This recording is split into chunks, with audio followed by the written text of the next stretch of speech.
In this episode of Cosmic Sponge, Ozzy Osbourne weighs in on Bigfoot. We examine some of the lesser-known cryptids of Appalachia. Then we get into 4 cases of mysterious disappearances, including one with a UFO, one involving an entire village, another, a local hunter, and finally, the case of a missing ship found years later next to an unmarked grave. And we even find some time to work on our Ozzy impressions. Every time one would come up, Ozzy would say, at least for those times that you can understand what he was saying or the closed captions were working, he would say something like, "Oh, it's just a bloke taking a piss." That's a god. Ozzy was just taking a piss.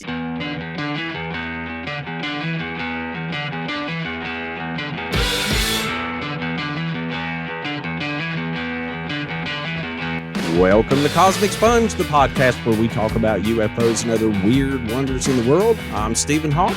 And I'm Jimmy Cole. Tonight we have I can't find it. What are we doing tonight? Oh, that's right. We're doing stuff about missing people.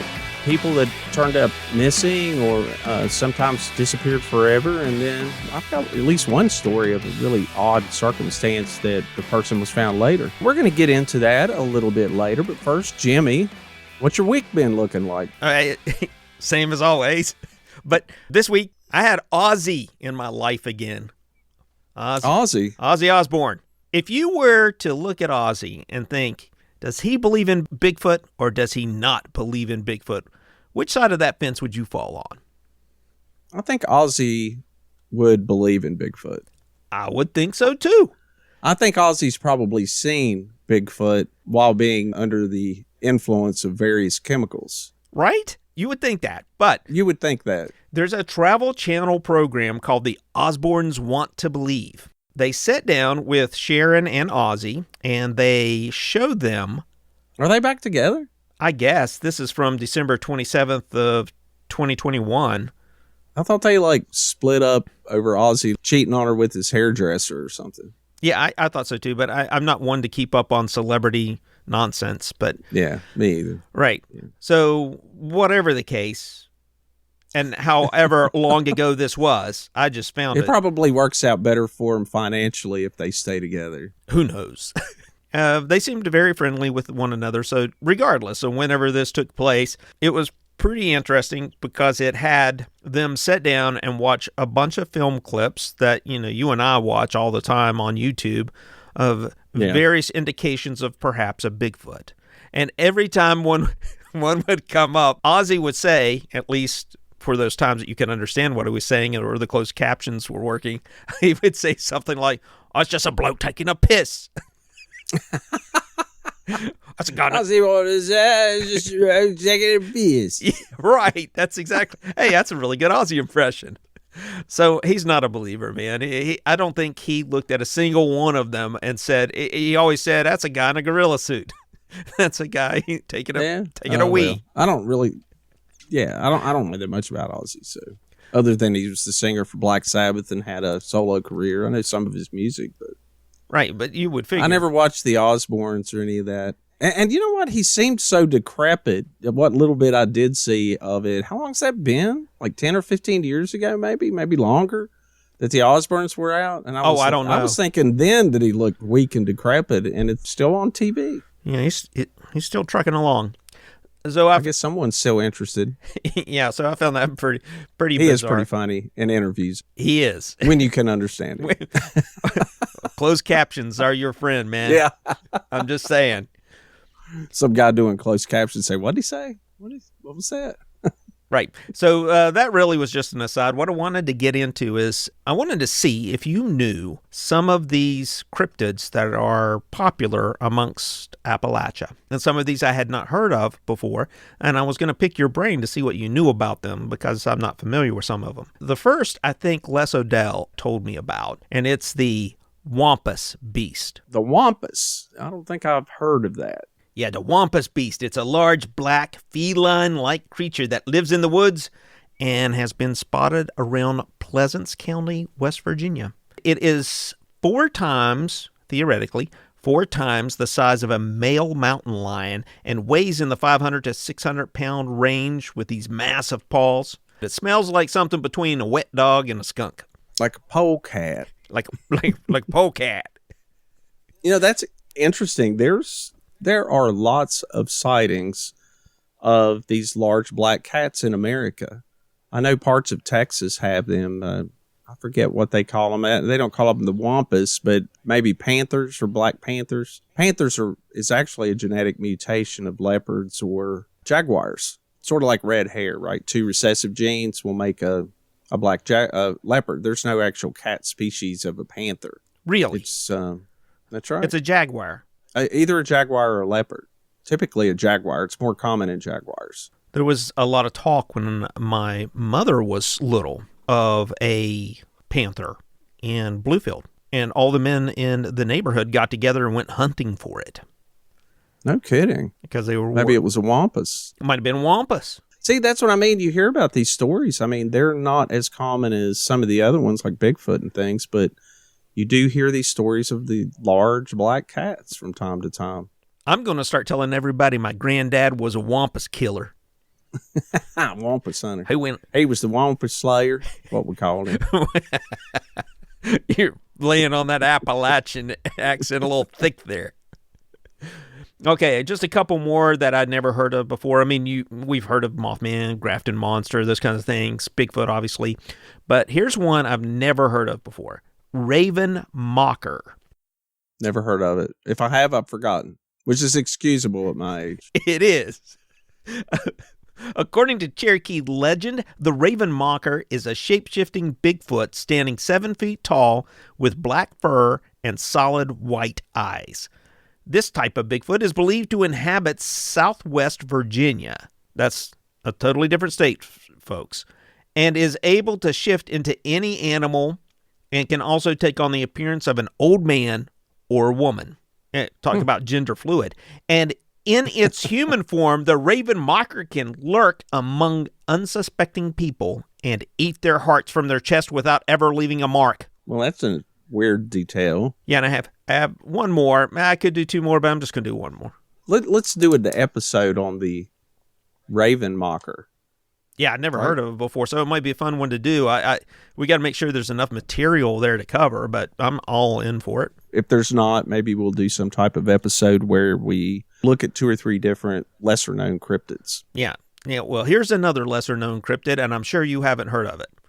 The Silver Giant. That's a new one on me. I don't remember any of these in Les's book, were they? No, but less focused on West Virginia cryptids. This is Appalachian cryptids, so these... Oh, gotcha. These strand the entire Appalachian region. So some of them, like I said, were from Virginia, Ohio, Kentucky. Southwest Virginia, you said on that last one. That is an area that I travel in some for work. So keep your eye out for the Raven Mocker. Might eat your heart out. How can I? It's shape-shifting. It can look like an old man and wander around in the streets and eat people's hearts right out of their chest without leaving a mark. I mean, well, I don't know how I keep my eye out for it. I don't know. We might have to make some devices, like one of those Ghostbuster devices or something. Okay. Yeah. So Silver Giant. Silver Giant is similar to a bear and can run as easily on 2 legs as it can on 4. And when standing, it's between 9 and 11 feet tall. While its fur is generally dark, it has a silver streak of hair running down its back. It doesn't say where that like as a silverback gorilla. But a bear. But a bear and can run on 2 legs and is 11 feet tall. Well, I mean, some of the smaller ones are 9 feet, like the midgets are 9 feet tall. We really should. We should do some type of, maybe look into doing regional cryptids in different areas and things and just do lesser known cryptids, because you're probably right. There's probably not enough stories such as Bigfoot or Thunderbirds or Chupacabra. Chupacabra. To be able to fill out a whole show, but we should look into that. Yeah, I'm all for it. So that's what I have this week. What do you have? Well, I skipped doing any current news because I wanted to follow up just a little bit on some of the stuff we were talking about last week during the news. Now, you had brought up this new Galileo project. Some of the members in it, one of them was Gary Nolan. Mm-hmm. We discussed somewhat about these flying saucer debris that were found in Brazil, I think you said. Near Sao Paulo, Brazil. Yep. So when we started looking at magnesium content, I had mentioned that the engine that was on the World War II era bomber, the B-29, was an engine that I knew had magnesium in it. So I did a little research on that to just kind of follow up on it. So the engines that were on that airplane is a Wright R, and it's Wright, such in Wright Brothers, because yes, it is the same company that they founded. But it's a Wright R3350 duplex cyclone, supercharged, air-cooled, radial engine with 18 cylinders, displacing nearly 55 liters. The power range from 2,200 to over 3,700 horsepower. I believe they started developing it in the late 30s and early 40s, but then once we entered World War II, they put a lot more into this engine and developed it, especially to meet the specifications for what would later become the Boeing B-29. We built nearly 4,000 B-29s to the United States, and those bombers were used extensively after World War II. As I looked into this particular engine, I found out now it was very troublesome when it was new, especially when it was carbureted before it was fuel injected. But they ended up continuing developing it, making a lot of improvements on the engine, and it ended up being used quite a bit through the 40s and 50s in civilian aviation. The Lockheed L-1049 Super Constellation, which was a very, very popular propeller-driven airliner, used those engines. Quite a few planes. So it wasn't just the B-29 that used this. Now, this thing had a crankcase that was made out of a magnesium alloy. The thing about magnesium, it's very light. It's actually lighter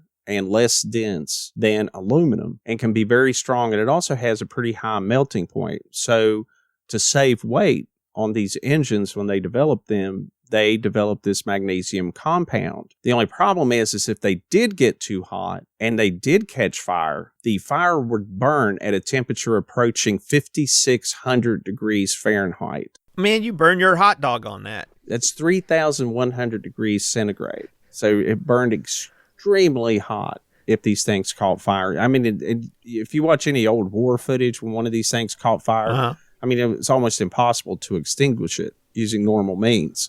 I mean, it would burn right through the wing spar right there on the runway. And those were the ones, of course, that were still on the ground. The ones that they caught fire in the air, it was pretty much game over. Game over, right. The Lockheed Constellation, also the Douglas DC-7. And so these engines were in use really up through the 1990s, because a lot of other countries, even when we switched the jets, a lot of these airliners and other airplanes that would use this powerful propeller-driven engine would still be in use. We know that magnesium alloy was significantly in use. I also looked up magnesium a little bit. Now, the normal atomic isotope is 12, but there's also one used in industry. Some of the other isotopes are 24, is also a very popular one in industry, because magnesium is the 8th most abundant element in the Earth's crust, and it makes up 13% of the planet's mass. So it's very common. It's used quite a bit in manufacturing. One use of it that I found surprising is flares, because when they do,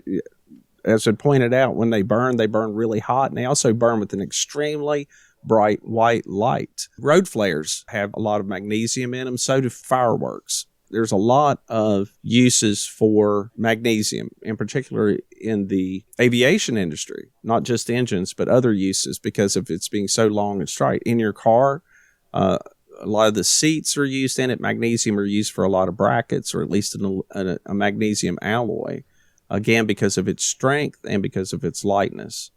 Now, I went back and watched the phenomenon, just this section of it, because you had mentioned Gary Nolan. Now, he's the microbiologist at Stanford. He was using the instrument we were talking about, in which he analyzed these particles from a flying saucer, was a multi-parameter ion beam imager. After they were finished with all that, they said that their words were, Jacques Vallée said, "We're building the world with 80 elements. Someone else is building the world with 253 different isotopes." But I have not, and I've been doing, of course, a little bit of armchair research on all this, but I haven't been able to find the actual isotopes that they discovered, what made them different. And so as I was going down the path of, looking into the magnesium content in these alloys that we use in the aviation industry, thinking, well, is it possible, as we had pointed out last week, that someone actually saw an airplane crash or something like that and then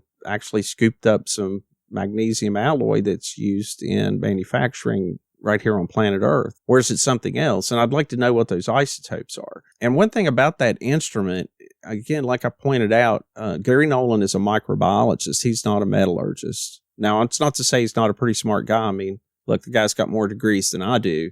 I'm just doing a little bit of, reading on the internet and looking up a few things. But I did look up his lab, a little bit about him. And what they specialize in is actually trying to use these metal particles inside human cells. They can track it in this mass spectrometer, essentially, is what this device is. It allows analyzing up to 100 targets simultaneously over a 5-log dynamic range. But in addition to measuring protein levels on individual cells, it also provides information about cell morphology and localization.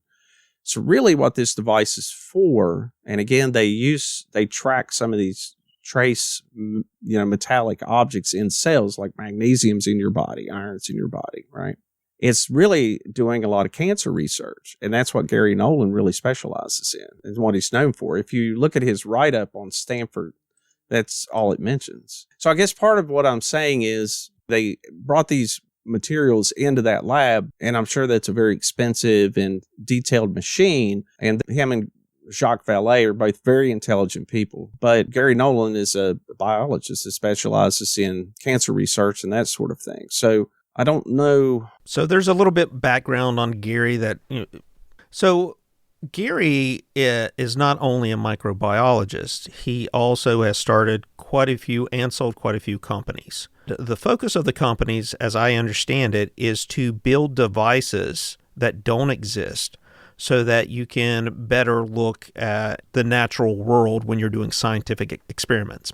So the device that they use to analyze the magnesium samples that they were given from the Ubatuba event is called a nanosim secondary. Where was it? Ubatuba. Are you making fun of the people's place they live? Ubatuba. Ubatuba. Well, maybe a little. That's my tuba. Ubatuba. That's my Ubatuba. It sounds really good. Anyway, the instrument they used is called a nanosim secondary ion mass spec. The thing that made them raise their eyebrows with what they were getting back from the samples was that they had 2 samples, presumably from the same event. One of the samples, everything was normal in it. The isotope ratios were perfectly fine in what you would expect to find anywhere else on planet Earth, or presumably anywhere in the known universe. Whatever. Well, I guess let's not get into that. Anywhere on planet Earth. So there you go. Good enough. Yeah. But the other sample had extremely odd ratios of isotopes within it, 30% off, which in order to achieve that, it's just like refining plutonium, for example. I understand. Enriching uranium is what you're saying. Yeah. So it's a very expensive process to derive these isotopes, but go ahead and continue. It's the only way that we have ever seen that happen, and it's the only way that perceivably it could happen. It's not at all likely that it would ever happen in nature. That's the... Oh, I know it's not going to happen in nature. Magnesium doesn't. You can't find a chunk of magnesium in nature either. Right. It has to be extracted. So and there's 2 different methods. One's electrolysis, the other's, I forget what it is. But I understand what you're saying. And then it's like enriching uranium. I guess listeners don't want to get too much into it, too far into the weeds, but an isotope of an element, for instance, magnesium-12, means that it has 12 neutrons. Mm-hmm. So what makes an element is the number of protons and the number of electrons. Also, we know the atomic weight of thing can change and still be the same element based on the number of neutrons, which is a neutral subatomic particle found in the nucleus of an atom. So magnesium-12 means that it has 12 neutrons, but then an isotope of it, which is magnesium-24, means it has 12 more neutrons. And so different isotopes, for instance, when we're talking about enriching uranium naturally occurs in nature as uranium-238, but the one that really works for an atomic bomb is uranium-235. but it is a very difficult industrial process to separate uranium-235 from uranium-238. In fact, that was some of the expense of the Manhattan Project in World War II, was they did it in two different ways. One was in these big centrifuges. There you go. That would separate the heavier particle out to the edges. So they kept spinning this material, and these things were gigantic. And then they developed another method of gaseous way of doing it, and they did all that in Washington State.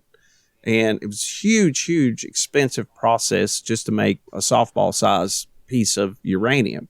So I guess what they're saying, in order to produce these isotopes of magnesium, that it would be a similar process, a very expensive process. My question is, what are those isotopes? Because if I could find a report of those and do a little more armchair research, I would just like to see and compare it to what is available. I mean, magnesium's in wide use today. Some of those isotopes may have been developed very specifically for a very specific purpose right here on planet Earth. So this past week, Jesse Michaels interviewed, and he's a YouTuber, he interviewed Gary Nolan. And this is what they had to say about the samples. It had perfectly correct isotope ratios for what you would expect for magnesium found anywhere on Earth. And here he's talking about one of the two samples that he examined. Meanwhile, the other one was just way off, like 30% off the ratios. The problem is there's no good reason humans have for altering the isotope ratios of a simple metal like magnesium. There's no different properties of the different isotopes that anybody, at least in any of the literature that is public for the hundreds of thousands of papers published, that says this is why you would do that. Now, you can do it. It's a little expensive to do, but you'd have no reason for doing it. I mean, let's think about what people use isotopes for today. Most of the time, humans use isotopes to blow stuff up, uranium or plutonium, or to poison someone, or to use as a tracer in order to kill cancer. But these are very specific cases. We are almost always only using radioactive isotopes.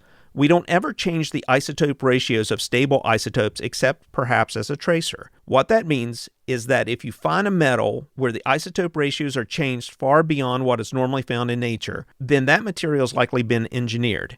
The material is downstream of a process that caused them to be altered. Someone did it. The questions are, who and why? Now let's look at what these materials are claimed to be.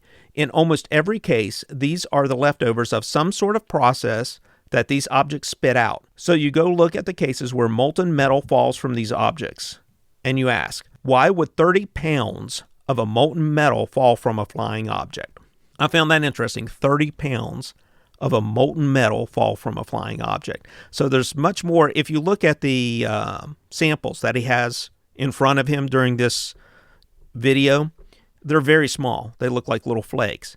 But he has much larger samples that he's not able to share because of national security reasons. Of course. Yeah. He did have a visit on a side in this interview. He was visited by the CIA to examine MRIs of government agents who had witnessed UFOs.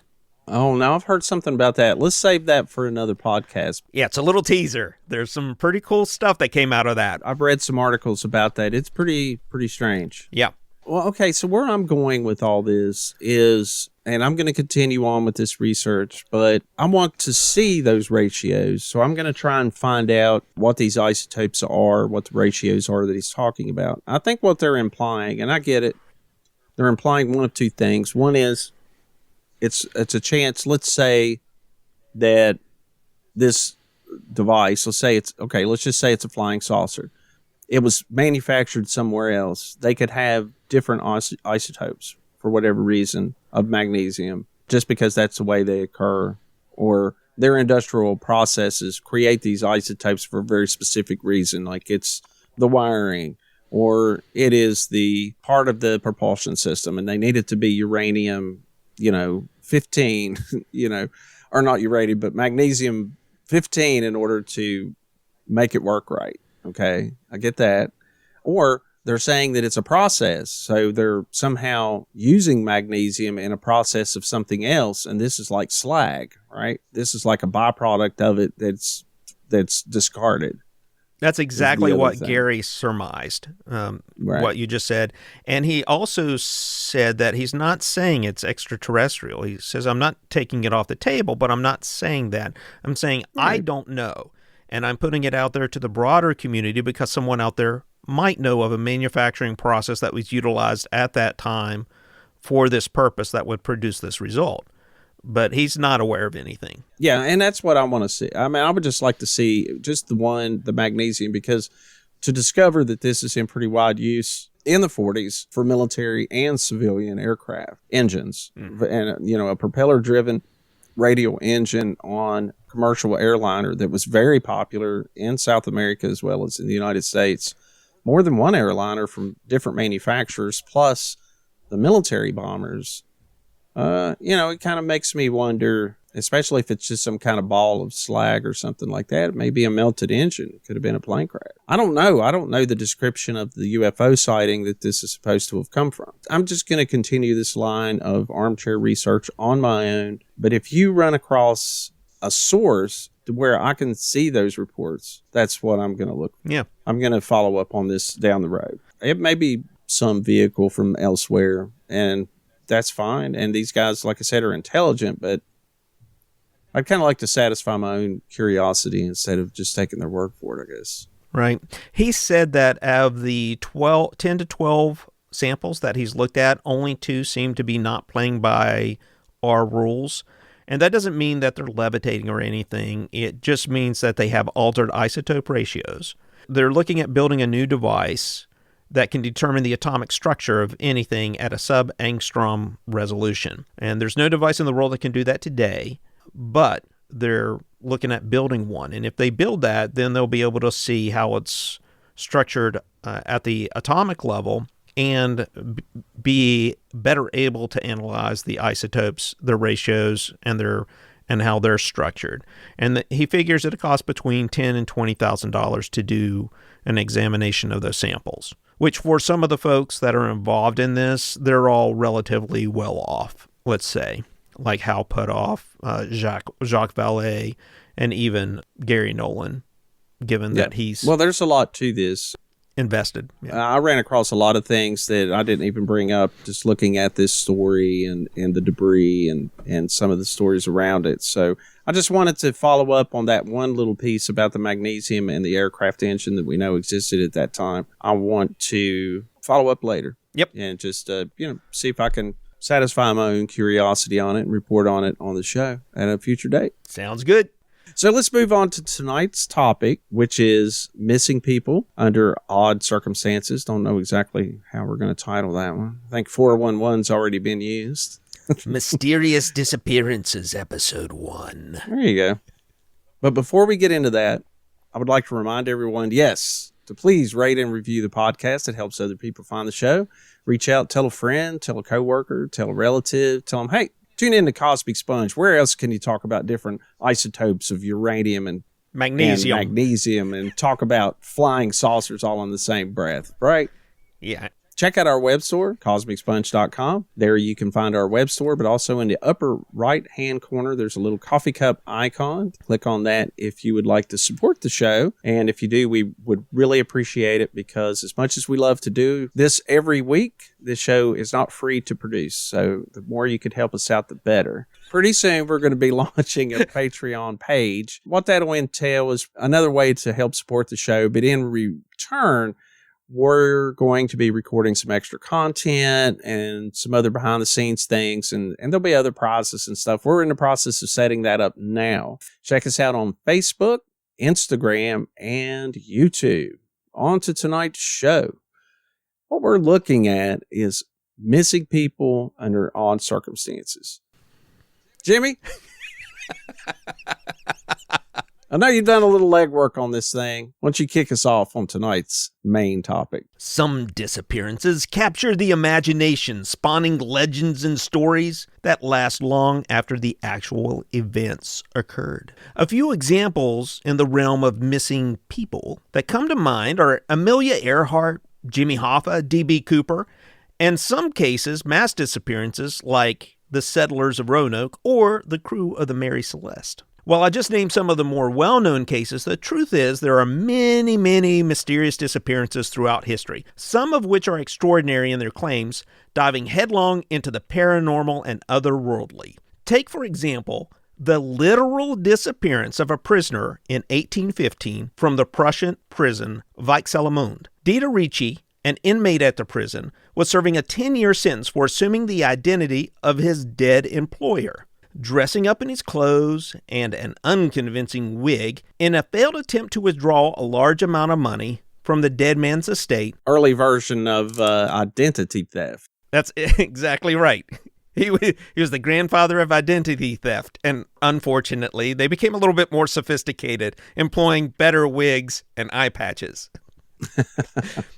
Allegedly, one day, Deredici was being led through the exercise yard in shackles as part of a chain gang, when without warning, he began to literally fade away, his body gradually becoming transparent, immaterial to the point that the manacles restraining him fell to the ground. The entire event witnessed by prisoners and guards alike. An inquiry into the case would turn up nearly 30 eyewitnesses, accounts from both convicts and guards, that reported the exact same thing, that Deredici had slowly become invisible until he simply was not there anymore. In the end, officials forced to close the case proclaimed it an act of God, and Deredici, well, he would never be seen again. And that's just one bizarre case out of hundreds we found during our research. Now, facts behind the Deredici case point to a less dramatic tale, though still mysterious in nature. Nevertheless, given the expansiveness of this topic, we decided to create a series dedicated to mysterious disappearances, which we will cover from time to time. To kick off this series, we have 4 stories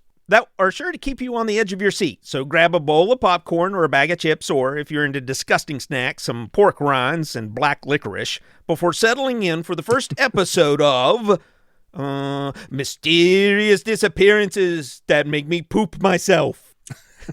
Okay, to be fair, we didn't have time to work on a title. I don't know about all that. That's a working title, folks.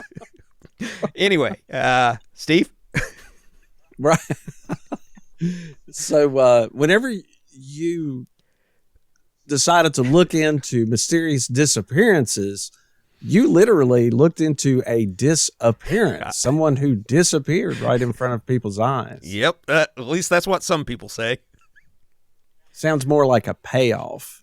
And it's like, open the door, and then it's like, guy just disappeared, man. We were all looking at it, right? Right, guys? Nudge, nudge, wink, wink. Yeah, I have an extra $20. Let's go out for a bunch of drinks on me. Right. That's a weird story. I've never heard that before. Yeah, there's a lot of weird ones out there. So I guess my stories may be a little more down to earth. One that I want to talk about. Now, we have a future episode planned about maritime mysteries. And of course, one of them Jimmy just briefly mentioned was the Mary Celeste. And that's very famous. Everyone's probably heard of that one. And this one that I'm going to talk about is an unusual maritime disappearance.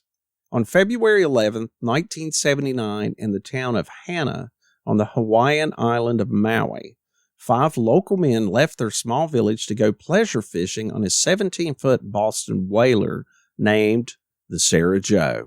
The men, Benjamin Calumet, Ralph Mala'akini, Scott Mormon, Patrick Wozer, and Peter Hanchett, were all experienced fishermen. In fact, one of them, I'm not sure which one, was a professional fisherman by trade. They left around 10 in the morning. It was a clear day. The weather was calm, but in the early afternoon, the wind suddenly changed direction, the sign of a pending storm. Peter's father, John Hanchett Sr., grew concerned. And this is a quote. He said, I told Dave we better get down to the coast and see if we could spot those boys and wave them in. Now, these men were all in their 20s also. As the storm grew, John and a friend went in search of the Sarah Joe. By the time it was really blowing a gale and the rain was beginning to come down and it was storming, we went out of the Hana Harbor about a half mile and then down the coast, and I still didn't see any sign of the boys. The ocean was fierce. I've never seen it get that rough. The next day, John continued the search with the help of marine biologist John Naughton. Remember that name. Their search that day would prove fruitless. Nobody else had reported seeing Sarah Joe. The following day, the Coast Guard joined the search, but according to Captain Jim Cushman of the U.S. Coast Guard, they really didn't know where to look. And this is his quote: "The initial place where we started searching was very ill-defined because we weren't really sure where the Sarah Joe had gone fishing. So it encompassed a relatively large area initially that first day, and then the area got bigger and bigger and bigger. When the search was finally suspended 5 days later, we had searched 73,000 square miles." Now, over the next few weeks, the local residents, combined with some of the other beaches around the islands, looked for any sign of this Boston whaler. No trace was ever found, and those men disappeared. Now, that's just a disappearance, right? This boat disappeared in a storm. 5 men, tragic, sank at sea, right? Well, here's where it gets weird. 10 years later, on September 9th, 1988, 2,000 miles west of Hawaii in the Marshall Islands, John Naughton, the same marine biologist, helped search for Sarah Joe a decade earlier, was on a wildlife expedition on a deserted atoll called Taongi. He spotted a small boat. John and his crew went ashore to inspect the wreckage. On the boat, there were still a few letters and numbers from the registration, and immediately I saw it started with an HA, which indicates the boat was registered in the Hawaiian Islands. About 60 yards away, John and his crew came upon another startling discovery. They found a shallow grave. When we got there, we could see immediately that there was a human jawbone protruding out of the pile of rocks. After finding no sign of anyone else on the island, the men contacted the Coast Guard. They ran a check of the registration and made a positive ID. It was the Sarah Joe. Whoa. The grave was excavated and parts of a human skeleton were uncovered. Dental records confirmed the identity of Scott Moorman, one of the 5 missing men. Also, the captain said there was a strange clue also found buried with the skeleton. This is his words. It was a sheaf of paper, and I'd say a book, except it was not bound. Probably 3 inches by 3 inches, maybe 3/4 of an inch thick. But between each one of these pieces of paper, there was a very small square piece of tinfoil material. We have not been able to determine who placed that there or for what purpose. Now, there's one other odd thing that happened here. Keep in mind, the Sarah Joe drifted 2,000 miles away. It was not discovered until 10 years later. There's a grave there with one of the men, but none of the other 4 men had ever been heard from again. So who buried him? That's one big mystery of Scott Moorman. We got this little strange sheath of paper. The last strangeness about it is in 1985, the U.S. government did a survey of the Marshall Islands, and they never reported finding this wrecked boat. The wrecked boat was discovered 3 years later. Now, that doesn't really strike me as incredibly strange. They may have done this survey and overlooked it or just didn't care, but that's what they say.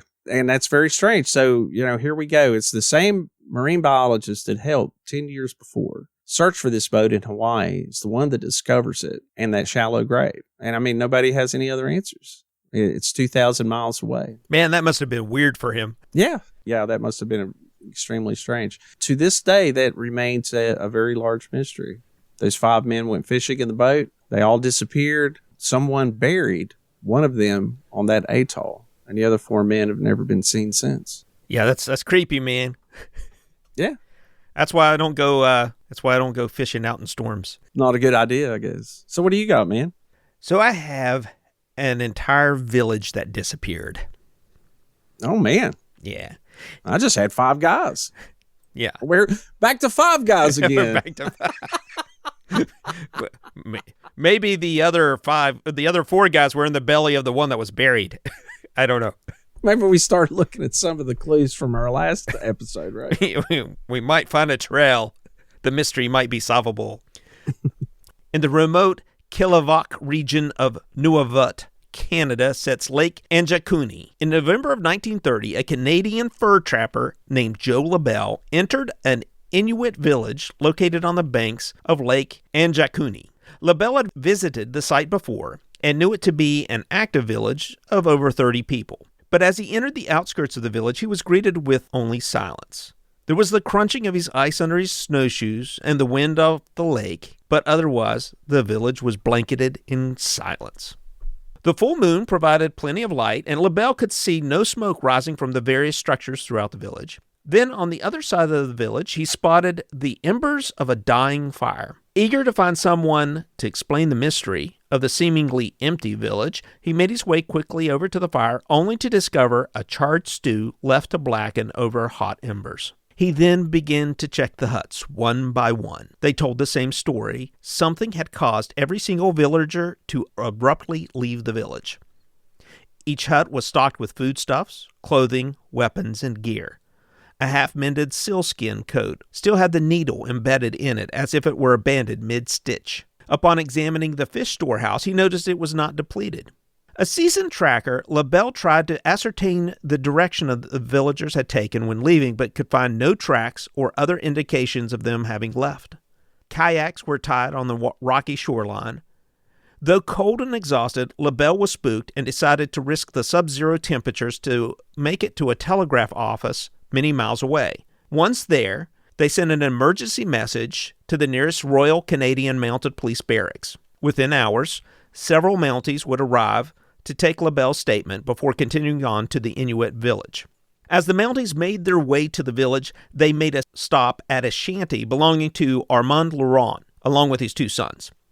The officers explained their mission and asked if the trapper or his sons had noticed anything strange in the preceding weeks. The trapper reluctantly disclosed a story concerning an illuminated flying object which transformed from a cylinder to a bullet-shaped object before taking off at incredible speed towards Lake Anjikuni. Uncertain of what to think about this new information, the Mounties proceeded to the village and, upon arriving, confirmed LaBelle's story. And after conducting a more thorough search of the area, they made some additional, more bizarre discoveries. The first was that the bodies of 7 sled dogs were found starved to death about 300 feet from the village. The second was the excavation of several graves at the edge of the village. The bodies were missing, and the coverstones had been neatly stacked to either side of each grave. After 2 weeks of investigation, the Mounties, based on some berries they had found in one of the cooking pots, estimated the village had been abandoned nearly 2 months prior. This made for a story that felt a bit too contrived to be real, so I went digging a little bit more. I've heard that story before, not that much detail about it, but it does sound pretty extraordinary. Right, so the story was made famous, at least it seemed to be made famous, in 1959, many years after it supposedly happened. Almost 30 years later. Yeah. Frank Edwards, the author of a book called Stranger Than Science, resurrected the story. At this time, the RCMP accused him of making it up and that they hadn't sent anyone to that location, and that wasn't even a location that a tribe would be located. When I didn't stop there. So I'm like, okay, Frank Edwards, is this the earliest telling of the story? And it turns out that no.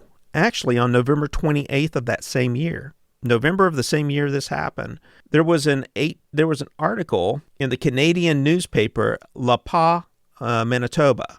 Or perhaps there's also, some have said that there was an earlier article in the Danville Bee that was written a day earlier, but I haven't seen that one. The one from La Pas, Manitoba, I believe has been located. And then there's another one that was more famous, and the one that actually in the 1930s kicked off the initial fame of this story, so to speak. That would have been the Halifax Herald on November 29th.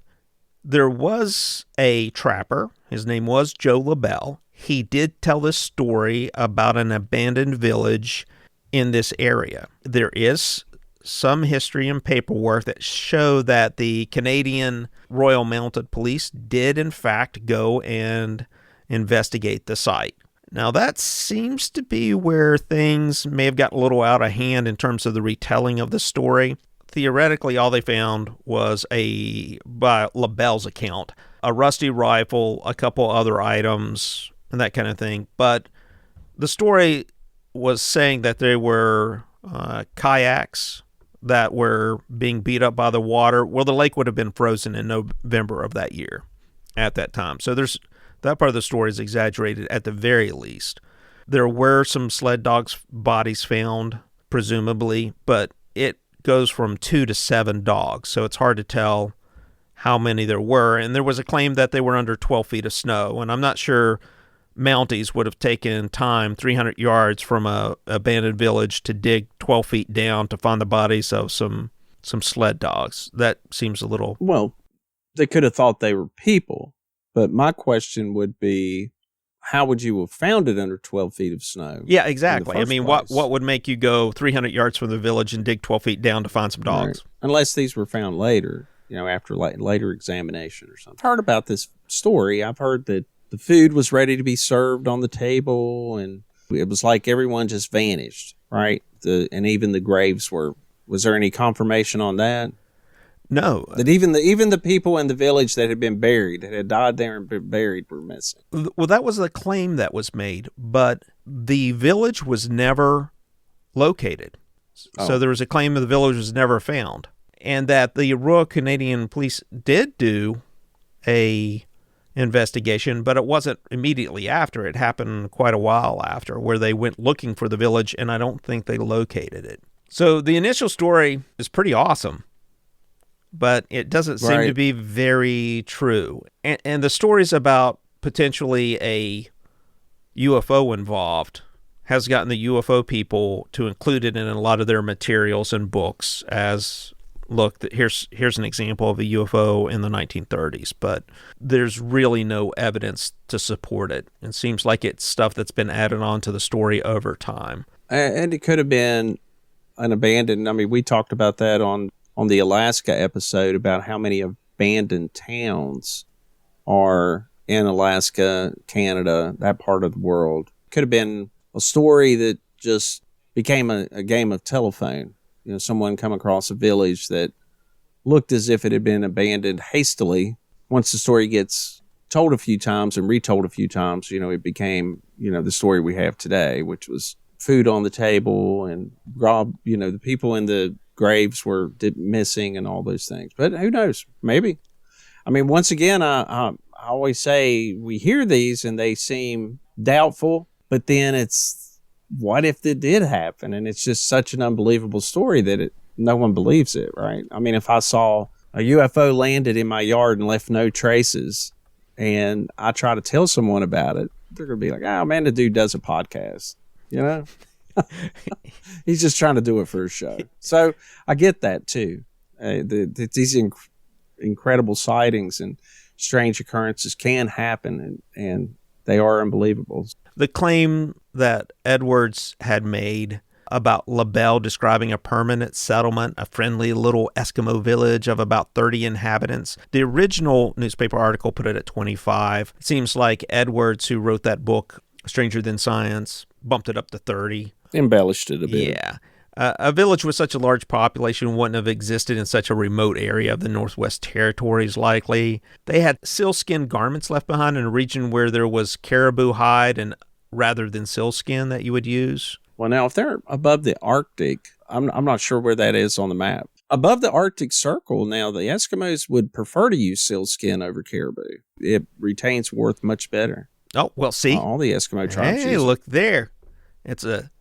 like I said, I did a little bit of reading on the Arctic and Arctic explorers some time back, and that's one thing that Raoul Darminston did, was he adapted to their ways, and that I don't dismiss that there would have been seal hides there.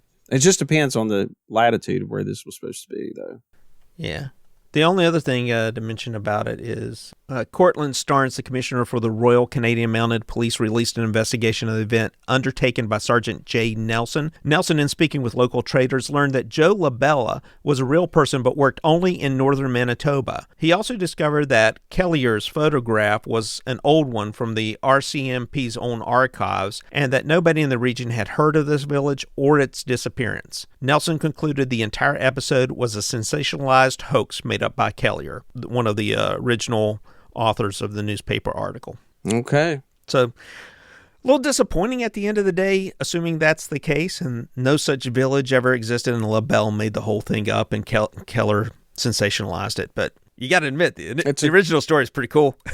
Pretty cool story. I've got one here that's very close to home. As soon as we started talking about missing people, this story came to mind for me. Now, isn't there a writer that does a lot of these called 411, has a series of books about people, hikers, hunters, people going missing in national parks? And I haven't referred to any of those, and I'm not sure if this is in there or not. Let me just start from the beginning. So one county over for me is called Tazewell County, Virginia.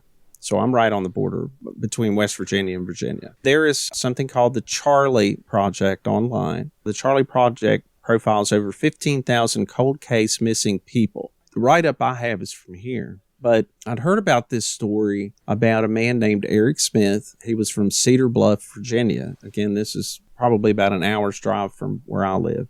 On November 8th, 2013, he left his home to go deer hunting on his own property. He owned about 40 acres there in Cedar Bluff area. And he never came home. And he is missing to this day. And I had heard about this story from the newspaper originally. Just they'd have a write-up, and every so often, near the anniversary of it, they'll say Eric's still missing, and they'll talk to the family members and say, we've gotten a few tips through the years, but nothing ever panned out. But anyway, the circumstances of his disappearance, though, when you dig into it, and I wasn't aware of this until I got into this, because I have all the write-ups from the newspaper, our local newspaper called the Bluefield Daily Telegraph. And there's a write-up of when he originally went missing, which goes through the details that who he is, what he looked like, what he was wearing, and all those things. And it put out a big search for him. Nothing ever materialized. They had found his phone and a pack of cigarettes. He left those at home. His wallet was found in the truck. He left on foot because he was hunting on his own property. And then every once in a while, they'll have a new write-up in the paper.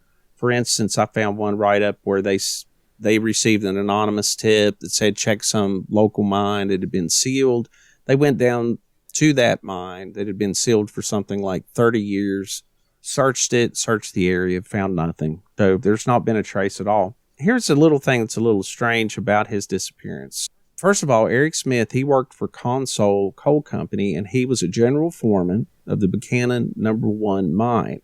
He was in charge of over 500 people, so he's kind of an important guy. He's described as being very careful, very conscientious, a guy that worked from 6 to 6 every day. Now, in late October of 2013, now this would have been right before he disappeared, he had gone on a business trip to Atlanta, Georgia for a week. He was supposed to go to work the day after arriving home, but his wife called in sick for him, and he stayed absent on sick leave for the next 5 days. And he also didn't call the mine and check in and say how things were going. Now, apparently this was uncharacteristic of this individual, right? He's in charge of 500 people, really big coal company. He's a general foreman. He's already been gone for a week. Who knows what's going on down there at his mine or what he's responsible for. So on November 6th, this would have been 2 days before he disappeared, he emailed Console Coal to say he was feeling better, but that he would go hunting on Friday and report to work on Saturday. That's the last time he ever communicated with the outside world, I guess, other than his wife. Now, his wife said that he left. The police have thoroughly looked at this. Obviously, I'm sure his wife was under suspicion. But the story goes that after the temperatures were dropping, it got very cold, and that his wife became worried about him, drove to the church. She knew that his mother was there. And then they were at their local church, gathered a bunch of people that very night, went out looking for him. And then the next day, they got law enforcement involved, and they searched for him for 5 or 6 days, and they finally called it off and never found him. That's the case of the missing Eric Smith. Wow. So I have questions. So no foul play. Right. So yeah, let me look at. I've got a couple things on here. Because there's movies, right? And I forgot to mention at the time he was 41 years old, so he would be 49 now. Mm-hmm. So there are movies out there where an innocent guy who's just a regular Joe goes to Atlanta into a meeting, and then there's like some cartel guy who says, we've been cooking the books, or, something like that. And then this guy finds out about it, and they're like, if you talk or tell anyone, I just watched Jack Reacher. And that's good. I like that. I read that book, by the way. They followed the book very closely. Good. So did they have them nailing the people to the wall and all? I don't remember that part of it, but I remembered it getting And I remember it getting just a little bit like, oh, come on, man. And I don't want no spoilers because it is a very good series. I'm looking forward to them continuing it. Right. But it does get a little bit of a stretch at a few places. Again, that's a great series. It's brand new, so I'm not going to say a word to spoil it for anyone else. But yeah, I loved it. A lot action-packed, good actors.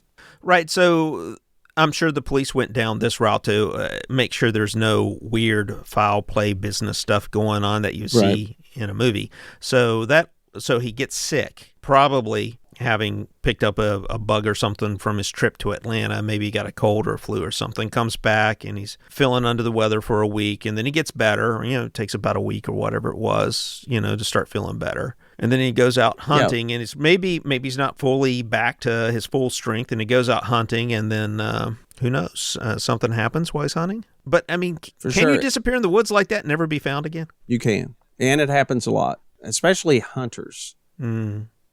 And that's the thing. When we started looking at this, we looked at this subject, and you see things, and you read a lot of stories.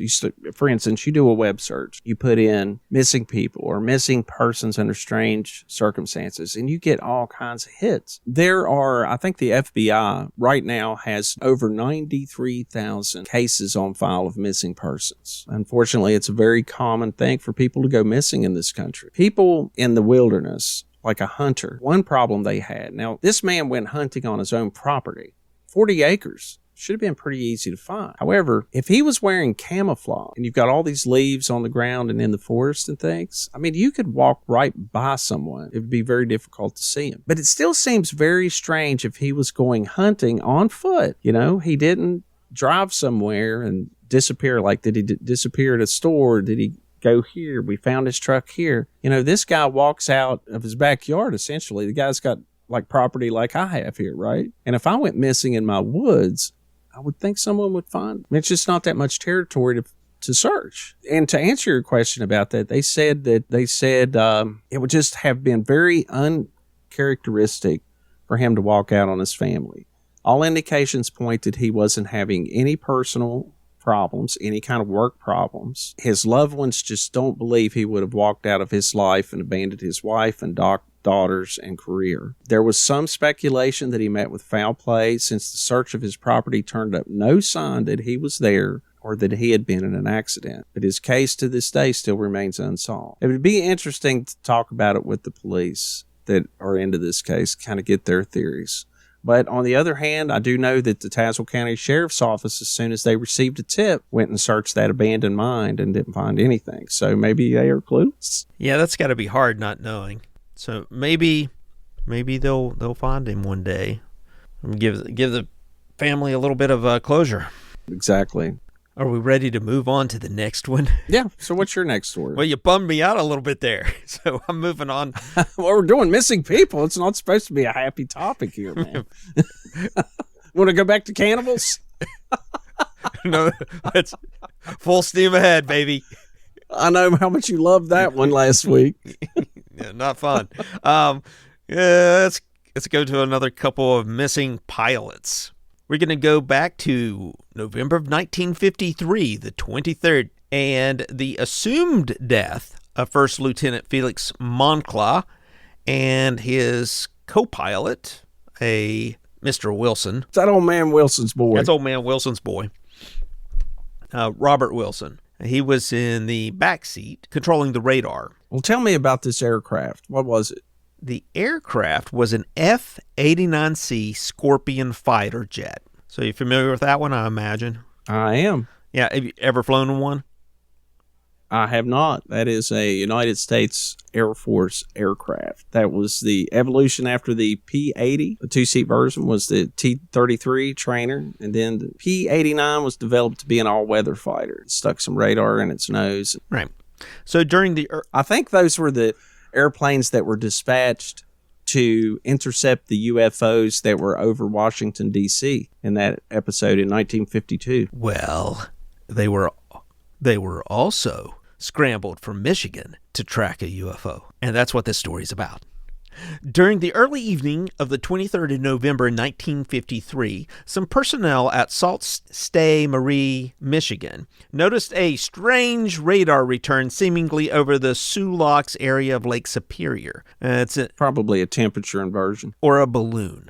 The region of the upper Michigan area borders Canada and as such is strictly restricted airspace because we don't trust those Canadians.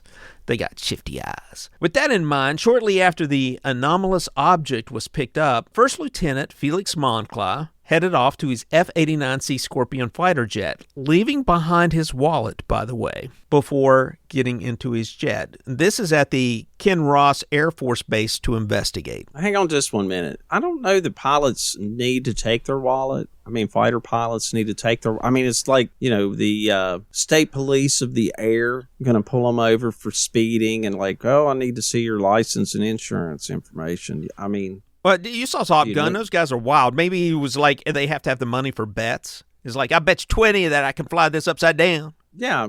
I'm thinking, is he going through the drive-through? I mean, what's he need his wallet for? I don't know, but this is mentioned in the story as something that everyone thought was unusual. I guess because there are people with sticky fingers that are hanging around the barracks. I don't know. I thought they wore, flight suits and things. Yeah, it had some kind of... Well, I guess they want to emphasize that someone is missing by they left their wallet behind. It's like, who would leave their wallet? It's got money in it. If you were going to disappear purposefully, you would take your money, I guess is the... Yeah, it's got a Sam's Club card in there. Who's going to leave their money? Of course, they didn't have Sam's Club back then. Whatever big box stores they had back in the day. Anyway, Moncla and Wilson, they get in their jet and they go flying. Available USAF records demonstrate that the F-89 was vectored west-northwest and then west, climbing to 30,000 feet. While on its westerly course, the crew received permission to descend down to 7,000 feet, turning east-northeast and coming steeply down on the target from above. Moncla would descend with the F-89, and he's going through cloud banks too, so keep that in mind. In excess of 500 miles per hour, the object would suddenly change course. The jet would do likewise, engaging in a cat and mouse chase assisted by the radar operator at the control tower. This would continue for about half an hour. Then it appeared that the F-89 was finally closing in. On the radar, they get a merge plot, and then after that, nothing. The F-89 disappears from the radar, and the object would vanish from the screen. And those men were never seen again? They were never seen again, nor was there any wreckage found. They would attempt to ready communicate with the F-89 jet. Obviously, they did an immediate search and rescue. Nothing came to light. According to the aforementioned U.S. Air Force record, the object was last confirmed at 8,000 feet, around 70 miles from Keweenaw Point. The search would continue right into the night and the following day. Not a trace was discovered of the two pilots or the plane, not to mention the unknown object. Given the strange circumstances of the incident and the climate of the era with regards to UFOs and flying saucers, it wasn't long before the incident came to the attention of UFO investigators and organizations. So the U.S. Air Force began to backtrack and give different stories about the circumstances of the encounter. For example, after first stating to the Associated Press that Moncla's plane and bogey had merged on the radar screen, they would then claim that no such merging had occurred. In fact, one statement claimed that the bogey was, in fact, a Canadian Air Force jet who had strayed off course. Incidentally, the Royal Canadian Air Force would outright reject this statement from their American counterparts. Eventually, the U.S. Air Force would issue a statement claiming that the pilot probably suffered from vertigo and crashed into the lake. In reality, though, no one seemed to know what happened to the two pilots, nor did they appear to know just what the unidentified craft that the F-89 was chasing, what it was. There's quite an interesting assertion. A UFO researcher, Gordon Heath, would state he imagined the United States Air Force, or any force for that matter, would not have someone who suffered from vertigo to such a degree as an active pilot on duty. So that seemed almost nonsensical to him. And that Moncla had managed to maybe hide the condition during his time in Air Force is also unlikely. Well, has anyone ever done any kind of follow-up with any kind of military records? Wouldn't that be like public knowledge? Did the Air Force acknowledge these men disappeared, or did they say they died in a plane crash, or what? What's the Air Force's word on this incident? Now, that's where it gets really bizarre. They never give the family a straight answer. Let me go down. Sorry about this. Because there was some indication that there was seemingly as if the Air Force had covered up some of the information in terms of what really happened. Also, before we move on to that, we'll get back to that. One other thing is that there was one member of the U.S. Air Force who was present the evening in question, and they claimed to have heard Moncla's Cajun drawl coming over the radio several hours after the Air Force claimed that contact was lost. What did he say? Said he heard his voice. I think he said, "I want some jambalaya." Maybe he said, "Help! Help! The aliens has got me." Perhaps. So Gordon Heath has done a ton of research on this case. Several interesting developments from his research would appear that there's some kind of cover-up going on about what happened that evening. For example, he would highlight how the two pilots had no memorial performed in their honor, as every member of the military who dies during active duty would. This is despite an official declaration of death on their part, and the widows receiving an equally customary American flag from the United States. Didn't happen. Again, while this is pure speculation, might they have been secretly recovered by U.S. forces? And if so, what would the reason be to keep their survival or their death a secret? I mean, it seems like if it was some kind of cover-up, okay, they converged on this UFO, because that's what it is, unidentified flying object. The radar shows them converging, and then they disappear. I mean, unless the Air Force was like, maybe they'll return someday, or maybe they crashed, we haven't recovered the wreckage. It just seems like they would have reported it as a crash. This happened over Lake Michigan, right? I think Lake Superior. Okay, Lake Superior. I mean, the plane could have crashed and sank. It could be difficult to find, just as we talked about during the one about the Australian pilot that disappeared. If you don't, well, they should have known the exact location, though. Yeah, they have I have a map here showing the location of where they dropped off. Seems like if they wanted to cover it up, they would have just said, "Hey, it was a plane crash," and their bodies weren't in any shape to have an open burial, and just had the memorial and wax strangely about it. Yeah, they say that their fate has been concealed for over half a century. So the Air Force is not releasing, according to this, assuming this is accurate, aren't releasing specifics about the case. Very strange. Very strange. So what do you think? Do you think maybe a UFO zapped them up? You know, if all of that is true, why not? We've had a lot of reports of UFOs sucking up cars and taking them off. Remember the lady that had the alien lover in South Africa, and they took her Triumph and everything. And she drove around on whatever that alien world was for a while with her alien lover and their son. But time flowed differently, remember? So she was there 9 years, but on Earth only like a month or two had passed. I don't know. So why not? I don't believe she drove a Triumph around for that long without having problems. It's a good point. Well, all right, man. If you got anything else on strange missing incidents? That's all I have for tonight. I actually have two more stories, but we are running a bit long, so I am going to wrap it up here. Maybe we will revisit these someday. Oh, we most certainly will. I think this topic probably deserves some additional episodes.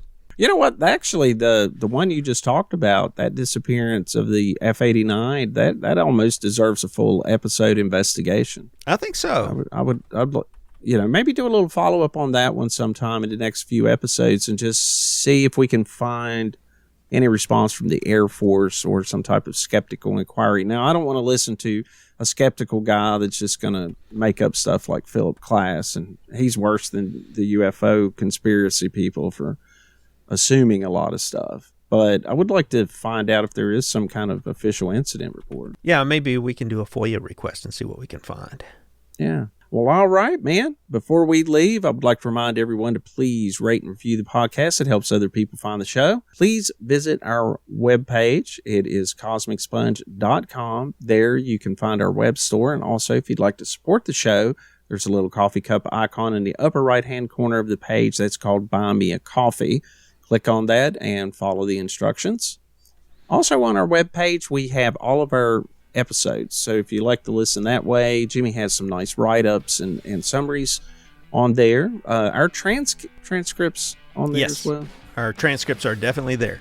If you would like to have some reading material and listen to me stutter around and Jimmy spell words, then, be sure and check out the transcripts of each and every show. Our contact information is cosmicsponge.com. Check us out on YouTube, Instagram, and Facebook. Some of the news stories that we cover on the show, you'll often find on our Facebook page. We also have a Facebook group, Cosmic Sponge Theorist. Jimmy, did I leave anything out? No, well done, Stephen. So with all that out of the way, this is Stephen Hawk signing out, and we'll see you next week. Jimmy Coe, keep your eyes to the skies and your feet on the ground. We'll be back next week. Very good. I did have two other stories. One about a football player. Went missing that night when they found him. The next day he was dead. And really strange, but maybe we'll talk about that another time. Yeah, what was the other one? The other one is another weird one from 1912, the case of Bobby Dunbar. Oh, is that old Bobby Dunbar's boy? That is old Bobby Dunbar. Oh, old man Dunbar's boy. That is old man Dunbar.